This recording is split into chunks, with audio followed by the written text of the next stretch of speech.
All right, welcome to whatever this is with Hawk, with your host, Hawk. I'm doing something a little different on this one. I'm putting an intro on to a video that I put onto TikTok. It's about an 8-minute long video, but it's got some good information in it. So I wanted to share it on our YouTube page as well. So I'm going to add this little intro to it. In the video that you're going to see, I'm going to talk quite a bit at the beginning about Pennsylvania Republicans and my disdain for Pennsylvania Republicans, because they're going to fuck everything up in the 2024 election, just like they did in the 2020 election.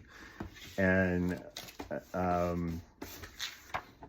I explain how and why that's going to happen at the beginning of that video.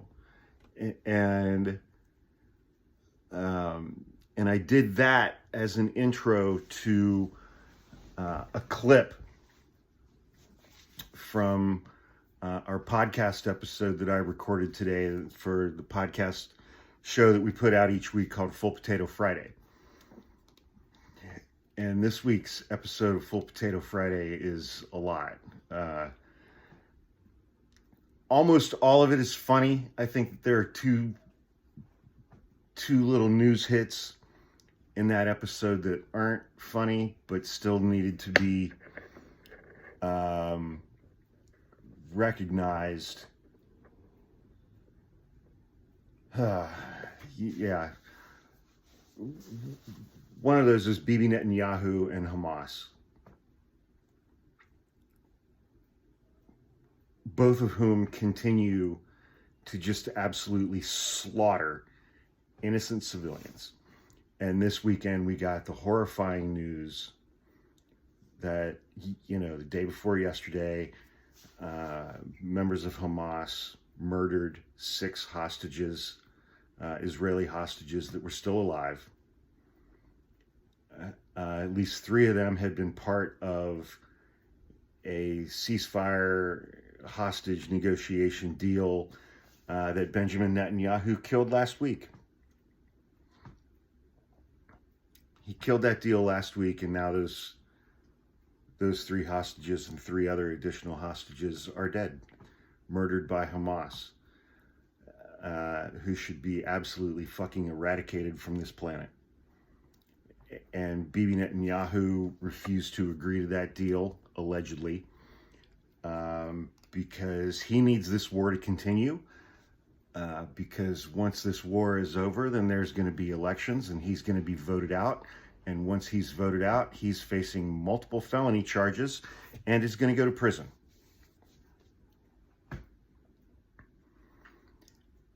And because Bibi Netanyahu is looking out for himself more than for the remaining Israeli hostages and the country of Israel, and wants to continue to keep slaughtering Palestinian civilians, he killed that deal, and now those hostages are dead.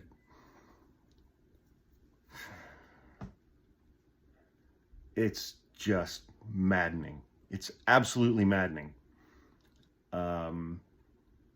Anyway, please enjoy this next clip about Pennsylvania Republicans and how they're going to fuck up the 2024 election just like they did in 2020. And then that is followed with the first 5 or 6 minutes of this week's episode of Full Potato Friday. And there was a lot of potatoing going on this week. Just a lot of potatoing. And please check out our podcasts here on the YouTube page, or you can also find them at hawkpodcasts.com. Thank you to everyone who is already a subscriber, and I'll see you guys soon. Pennsylvania is going to screw everything up on election night. Essentially, Kamala Harris can't win without Pennsylvania. Donald Trump can't win without Georgia. Georgia Republicans basically have put Georgia in the bag for Donald Trump. Remember back on election night in 2020, and Donald Trump gave his speech? He's like, you remember that big dump, that big, massive, fat dump in Pennsylvania, that big, fat dump in Pennsylvania. Pennsylvania, Republicans passed a law in Pennsylvania that early votes, mail-in ballots, cannot be opened, cannot be processed, cannot be tabulated until election day after all of the in-person votes have been tabulated. On election day, only after the in-person votes on that day have been tabulated and counted, only then can they start opening, processing, scanning, and tabulating all of the mail-in ballots that they have been receiving for the prior 6 weeks, which led to what we call a red mirage, where when we all went to bed on election night, I didn't go to bed, I stayed up all night, but whatever, it looked like Donald Trump was in the lead from in-person votes that day. Republicans vote in person on election day. Democrats vote by mail. That's why Republicans do this, to create confusion and sow doubt in our elections. When the in-person votes had been tabulated overnight, when they started opening, scanning, processing the mail-in ballots that they'd been receiving for 6 weeks, because those votes were widely, predominantly Democratic votes, by that Wednesday morning, Donald Trump's lead had vanished, and Joe Biden was in the lead.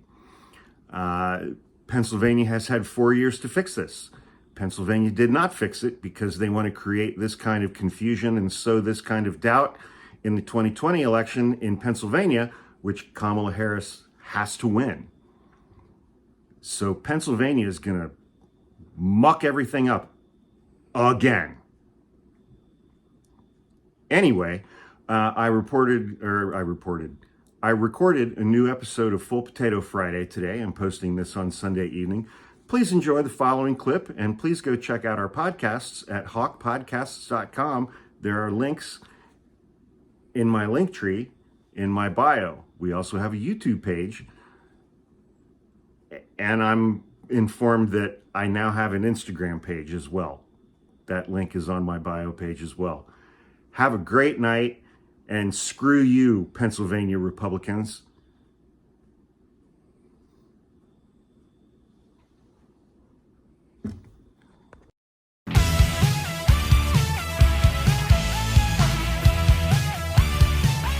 All right, everybody. It is Sunday, September 1st, the day before Labor Day. Welcome back to another episode of Full Potato Friday.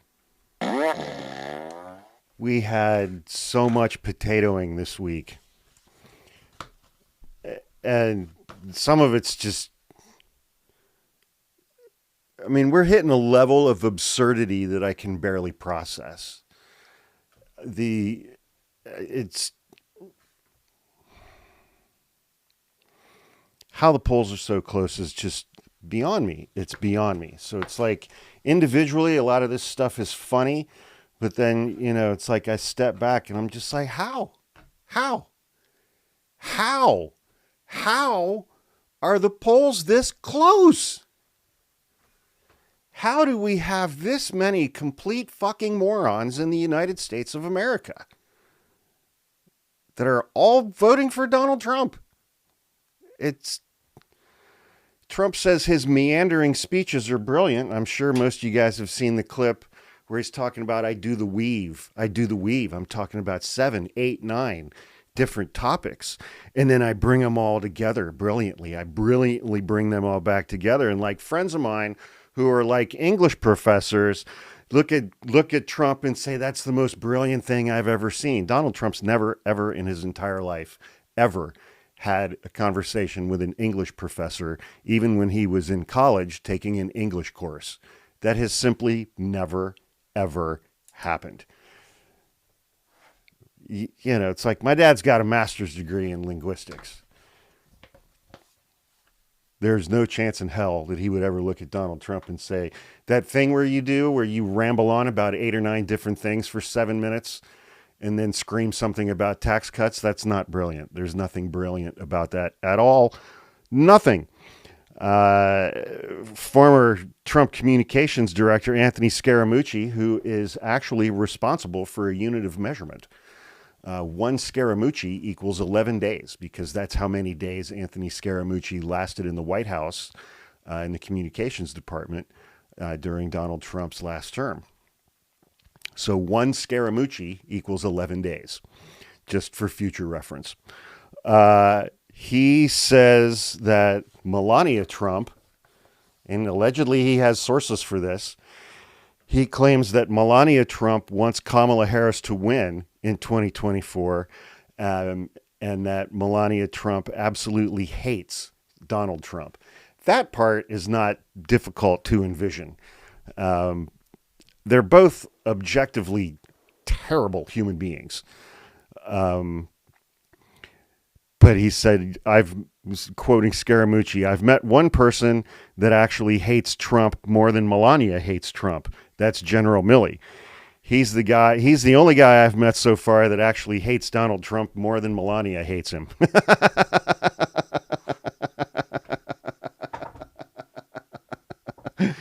That's just funny. Mitch McConnell is warning.